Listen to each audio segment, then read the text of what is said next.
we move on to the final segment of the day. We react to the top headlines in the soccer world. Obviously, I talked about it earlier in the show. I'm mentioning it again.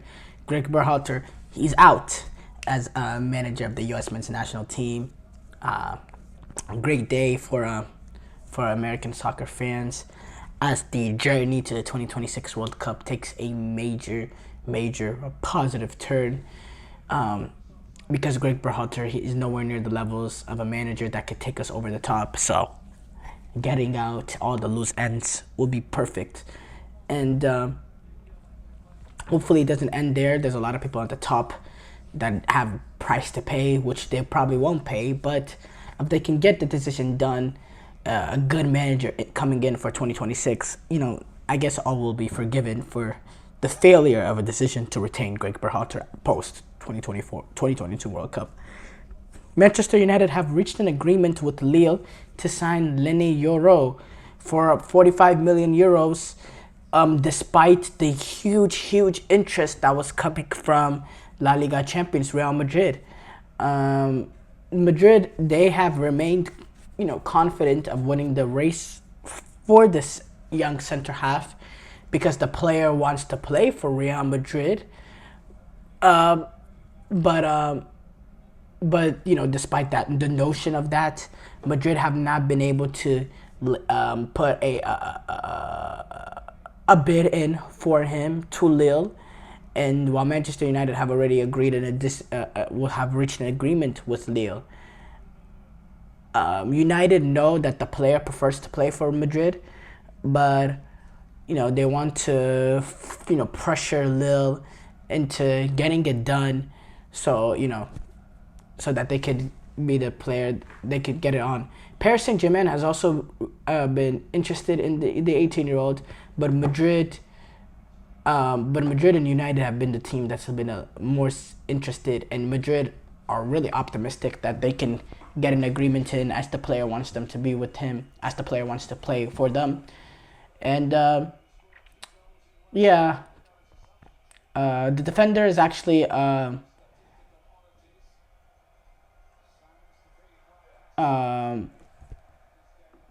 the defender is a very good player.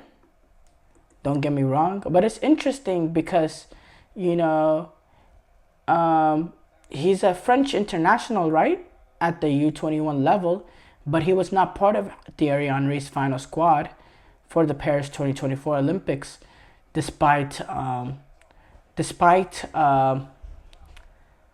the likes of Saliba not being available for this team, who was also Olympic eligible. So maybe that really talks about the level of depth amongst the ranks of U23 center halves for France. But that's also interesting. By the way, Nacho, he has announced, it's been decided that he will join Saudi Arabian club Al Qadsiya since his contract expired, and that also is a need, shows the need for Real Madrid to reinforce their defense. David Alaba, he's also coming from injury, so he's not going to be fully available right away. So besides Rudiger and Eder Militao, who hasn't had the best season as well, they need some defensive reinforcements in there. So I'm interested to see if they're able to get it done. Southgate said Euro 2024 final is my best achievement, guiding them to the final on their first major tournament final on foreign soil is the best achievement of his coaching career. I guess whatever. I don't know how they're in the final. That's maybe it is the best achievement. It's also the luckiest achievement I've ever seen, ever. I still don't know how they're in the final. Darwin Nunez and Uruguay teammates have been seen entering the stands that after the Colombian loss 1-0 in the semifinal. You see about Darwin Nunez and about a dozen Uruguayan teammates that went into the stands, and as the fans brawled at the Bank of America Stadium in North Carolina. it was a very physical and a highly contested match, and there was a big fight that broke out behind the Uruguayan bench um, after the Cesar Ramos blew his whistle. First, there was a melee in the middle of the pitch right after the game fight amongst the players, but then there was an even bigger melee that broke out behind the Uruguayan bench. Now, this was a crowd that was 90%, maybe even more, in favor of Colombia.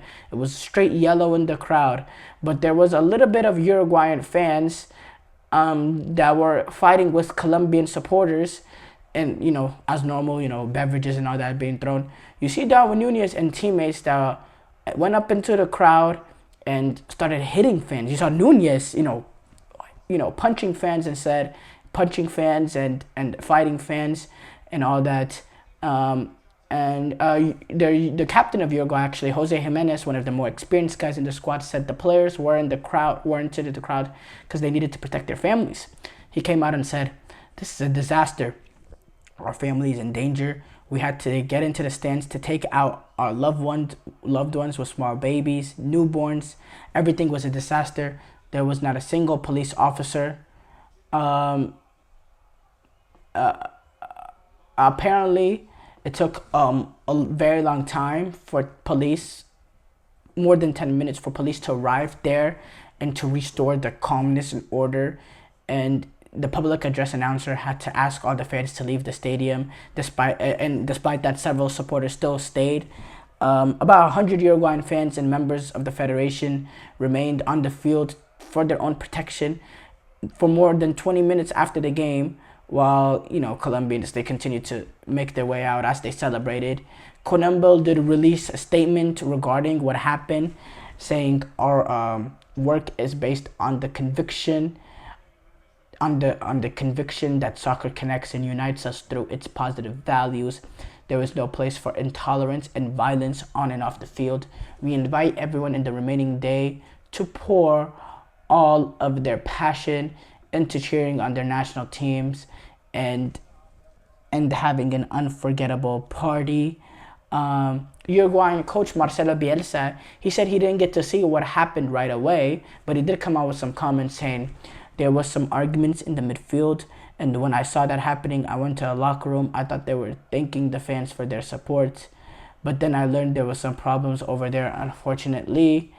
Didn't really go into details,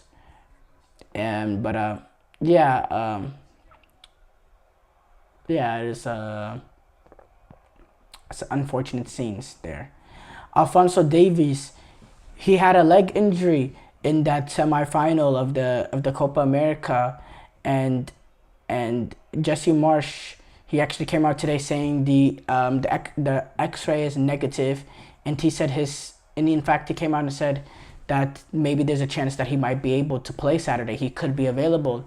Davis had to limp off the field in the 71st minute of that semifinal loss to Argentina after he was caught by Gonzalo Montiel on his right leg. Marsh did come out and say whether he'll be available for Saturday or not, it's too early to say. Canada will play Uruguay on Saturday in Charlotte, North Carolina for a third-place match. Speaking about their performance, for Canada's performance at this Copa America, Jesse Marsh said, "Incredible strides, but there's still a lot to do.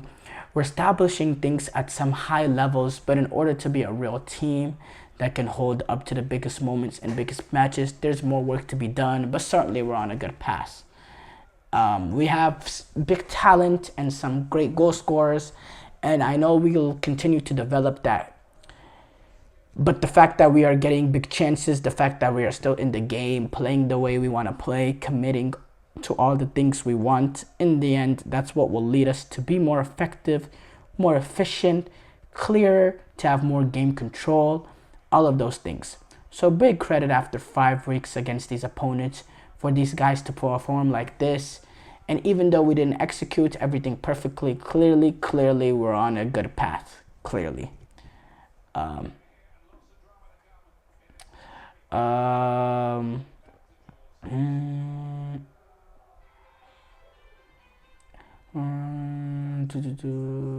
Oh, the two finals, by the way. for the European Championship and Copa America will be played this Sunday. They are both confirmed. Spain will take on England. Spain will take on England, which is actually a rematch of the Women's World Cup final in 2023. That just came out the top for some reason. That came in my head for some reason. Spain take on England in the European Cup final, while the Argentinians take on Colombia in the Copa America final. So interesting game finals coming up on Sunday. We'll all be there to watch some of these amazing games. Thank you for tuning in to the GSMC Soccer Podcast, brought to you by the GSMC Sports Network. Your support means a lot to us, so please remember to subscribe to the show and leave a positive review.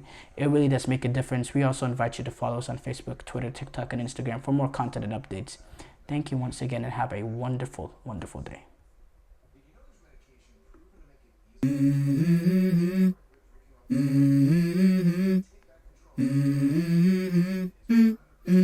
Let's go.